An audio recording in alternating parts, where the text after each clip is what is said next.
How optimistic are you about the future of the world? Whereas I think unrealistic optimism is extremely dangerous.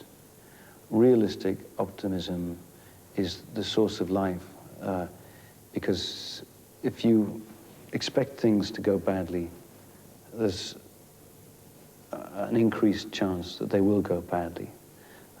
If you are fighting that and you're determined that things can get better, they can improve, then I think you can actually put positive energy into that. What I hate sometimes in England is sort of completely dismissive cynicism. I think enthusiasm is really vital.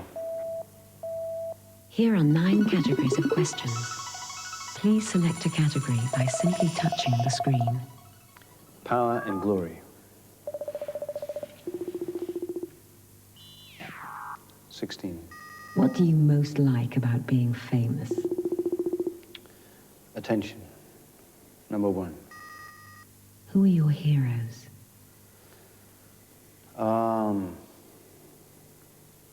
What's your heroes? I like Milligan, I've always liked. I think he has a brilliant mind.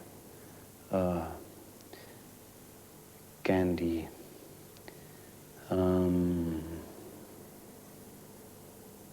Otis Redding.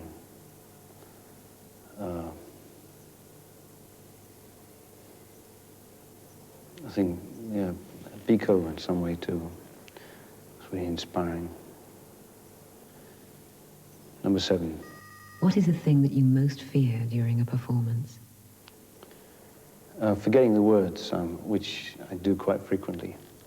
So now my guy who looks after me on the road has a chain around his neck on which are pinned the lyrics of whatever song I'm performing.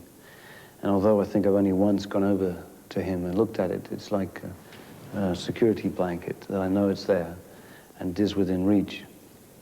And occasionally, you know, if it's the beginning of a tour, I'll mark the stage out with key words. Or read the lips of the front line in the audience who tend to know the lyrics better than I do always. Number 10. Did you win any prizes at school? I think I came second in a high jump competition.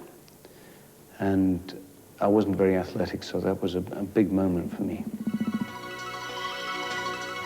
Please concentrate hard on answering the questions in this section truthfully.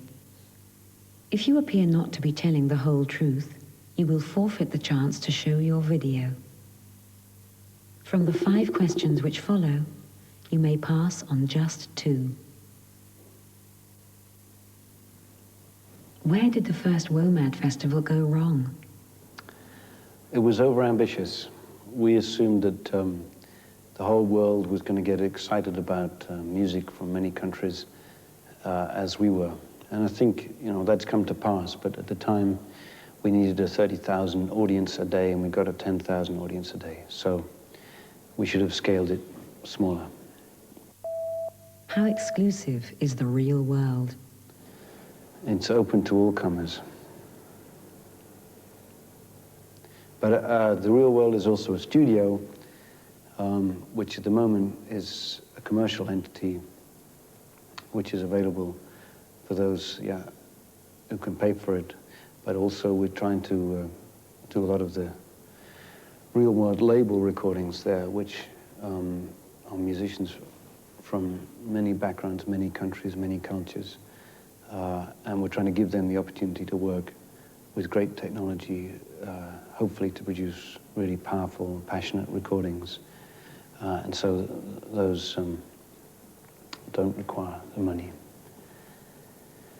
And then the real world experience park is really a place for adventures for everyone.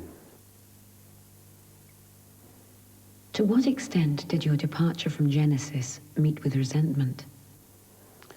At the time, with a lot of resentment, because we'd worked very hard over a number of years, a lot of touring, a lot of slog, quite a lot of difficulties, you know, getting through to the level that we had. And although, you know, people had assumed that we were enormously successful and very wealthy, we'd actually just reached the point where we could pay off our debts. And I think there was some resentment then amongst the band who weren't sure that they were confident to carry on without me, that I was sort of destroying not only my own future, but also theirs, and that was seen as unfair. And in fact, you know, I think it actually gave them an opportunity, and they were more successful without me. So I think it was a good move for all of us. You now have 30 seconds to talk about your latest video. This is a video called Zar, from an Egyptian rhythm, which is supposed to fend off evil spirits, and it features, I think, some excellent painting and animation from a German artist living in New York called Stefan Roloff.